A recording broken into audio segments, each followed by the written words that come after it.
Jika Kapolri diganti dengan cara yang terlalu terang benderang, maka bisa dimaknai sebagai pembelotan dari konsensus antara Prabowo dengan Jokowi. Teman-teman, tentu saja Prabowo yang saya baca sekarang sedang menjalankan apa yang namanya politik ketidakteraturan. Politik yang tidak biasa, tidak normal, tidak standar dalam mengatasi konflik-konflik, terutama di dalam melawan geng Solo itu. Prabowo harus melihat di balik selimut itu ada musuh-musuh politik. Segeralah buka selimut itu, karena di dalam ternyata banyak musuh-musuh di dalam kabinetnya.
Iya, saya ingin menjelaskan juga kalau di era Orde Baru persoalannya adalah otoritarianismenya Pak Harto. Hanya kita tuntut itu tadi, Pak Harto yang turun, yang lain nggak ada, yang lain masih bisa diperbaiki. Nah karena itu di dalam kasus dugaan kerusuhan yang melibatkan kepolisian, saya ingin menjelaskan bagaimana skenarionya jika Presiden Prabowo mengganti Kapolri Listio Sigit Prabowo. Pertama, keuntungan politiknya tentu saja pemulihan kepercayaan publik, itu yang pertama. Kemudian yang kedua, konsolidasi kekuasaan dengan mengganti Listio Sigit Prabowo, tentu saja Prabowo Subianto bisa menyusun ulang struktur kekuasaan dan memperkuat kendali personal atau aparat di kepolisian.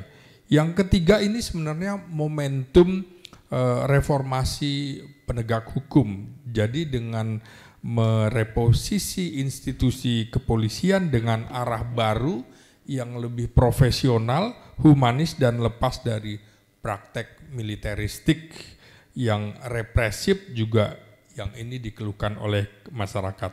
Yang keempat tentunya keuntungannya menunjukkan ketegasan Prabowo sebagai pemimpin. Artinya kalau Prabowo tidak mengganti Listio Sigit, ya otomatis bahwa dia tidak tegas sebagai pemimpin dan jangan salahkan kalau publik menuding Prabowo adalah presiden boneka dari Joko Widodo. Kemudian risiko politiknya tentu saja satu, ada resistensi internal dari kepolisian. Percepatan penggantian bisa saja kemudian memicu perpecahan di dalam tubuh kepolisian, bisa timbul konflik internal, sabotase, atau loyalitas pasif. Itu yang saya bilang tadi, resistensi internal di dalam kerusuhan kemarin bermain di situ. Nah, jadi karena itu tadi, timbul konflik internal, sabotase, dan loyalitas yang pasif. Kedua tentu saja risiko politiknya konflik terselubung dengan Jokowi di sini. Jika Kapolri diganti dengan cara yang terlalu terang benderang, ya, maka bisa dimaknai sebagai pembelotan dari konsensus antara Prabowo dengan Jokowi. Terutama konsensus pada tanggal 13 Oktober, satu pekan menjelang pengumuman kabinet. Di situ tentu saja Jokowi diduga menitipkan orang-orang tertentu untuk tidak boleh diganti di situ. Ketiga, tentu saja risikonya tidak menjamin reformasi karena figur pemimpin ini sudah lama, sudah mengental sehingga akan ada perlawanan-perlawanan di dalam. Lalu skenario kedua, jika Presiden Prabowo menunda pergantian Kapolri Listio Sigit Prabowo, keuntungan politiknya juga ada, menjaga stabilitas internal Polri menjelang terutama Pilkada 2025 yang akan berlangsung dalam waktu dekat ini. Sehingga kesannya transisi halus untuk menilai peta kekuatan internal kepolisian. Yang kedua tentu saja menghindari konflik terbuka dengan Jokowi, antara Prabowo dengan Jokowi, agar tidak memicu kegaduhan politik. Ketiga tentu saja manuver politik bertahap dari Prabowo untuk mengulur waktu, menunggu waktu yang strategis untuk supaya dia tidak terburu-buru mendapatkan tekanan politik. Teman-teman, tentu saja Prabowo yang saya baca sekarang sedang menjalankan apa yang namanya politik ketidakteraturan, politik yang tidak biasa, tidak normal, tidak standar dalam mengatasi konflik-konflik, terutama di dalam melawan geng Solo itu. Jadi memang kita itu pasti akan marah, kesal, ini kok lama banget gitu ya. Karena memang Prabowo sedang menjalankan pola irregular, hal yang tidak biasa, tidak teratur, tidak normal, tidak standar. Tapi ini sedang dilakukan. Persoalannya adalah kalau irregularnya ini bersama Jokowi, maka Prabowo tetap dalam bayang-bayang Jokowi dan kemungkinan tidak akan selesai hingga 2029 mendatang. 2029 ya. Artinya Prabowo memang harus berani melakukan gerakan irregular tanpa Jokowi, sehingga Prabowo confirm bisa menguasai. Semula saya berharap pada pertemuan, pada upacara besar-besaran di Batu Jajar 10 Agustus lalu, saya hadir, saya datang, dia kemudian bisa mengendalikan yang namanya Kostrad, Kopassus, kemudian Korps Marinir, Komando Pasukan Katak, Kopasgat. Saya tinggal menunggu waktu itu bahwa Prabowo akan melakukan segera tindakan karena semua sudah dia pegang. Ternyata Prabowo tidak seperti yang saya harapkan. Ya barangkali dia sedang menjalankan irregular yang tidak terbiasa. Kita menunggu momentum kerusuhan kerusuhan Agustus ini bisa membuka cakrawala berpikir Prabowo bahwa Prabowo harus melihat di balik selimut itu ada musuh-musuh politiknya. Segeralah buka selimut itu karena di dalam ternyata banyak musuh-musuh di dalam kabinetnya. Saya kira begitu Bung Hersu. Musuh dalam selimut. Oh, satu sampai ada malapetaka lagi. Oke, satu aja ya. Satu aja, jangan sampai ada malapetaka. Udah itu aja. Enggak, hentikan lagi. Kasih mic-nya Bung Ginting, enggak apa-apa. Jangan lagi ada pilpres. Jangan lagi ada pilkada. Terus? Presiden dipilih oleh MPR. Oh. Dan presiden yang mengangkat gubernur, yang menetapkan gubernur yang diusulkan oleh DPR. Dan pemilu ya DPRD mengusulkan kayak Orde Baru saja, ya eranya Pak Harto, ya DPRD ini yang menyeleksi calon gubernur, kemudian presiden yang menetapkan dia sebagai gubernur. Sudah selesai, nggak usah lagi ada pilkadaan, ya untuk mengisi daerah, DPRD daerah dibuat partai lokal, jangan lagi partai nasional yang ikut bertanding di daerah itu.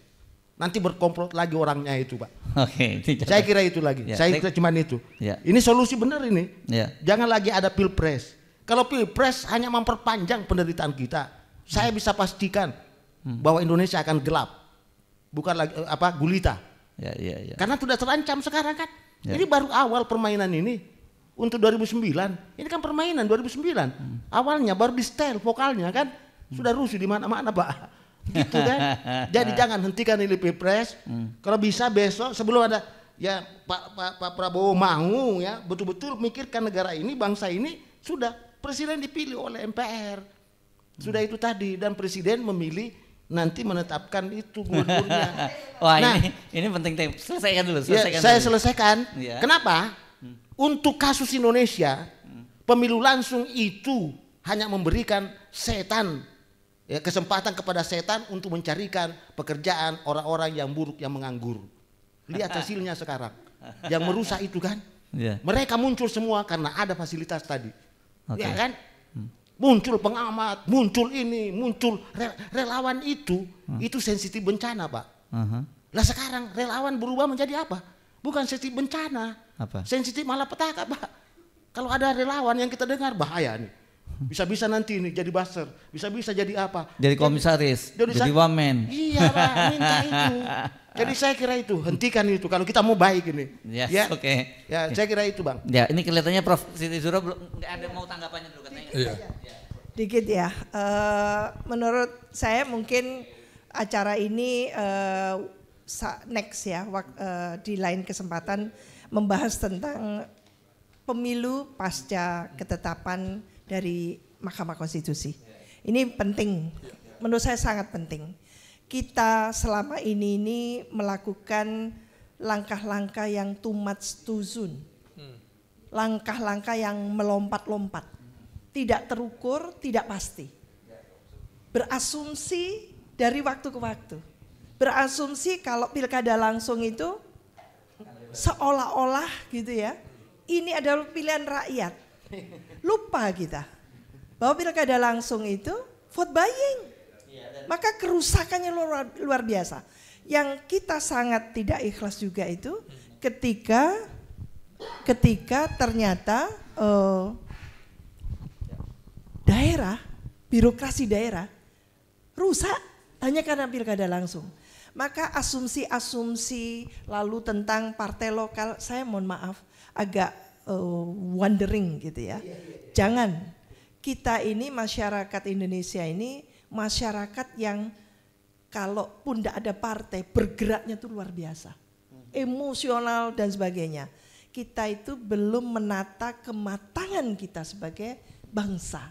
Maka yang kita perlukan asupan-asupan adalah kita kembalikan bagaimana etika menjadi bagian tak terpisahkan dari budi pekerti kita, moral politik kita gitu ya, kematangan ini.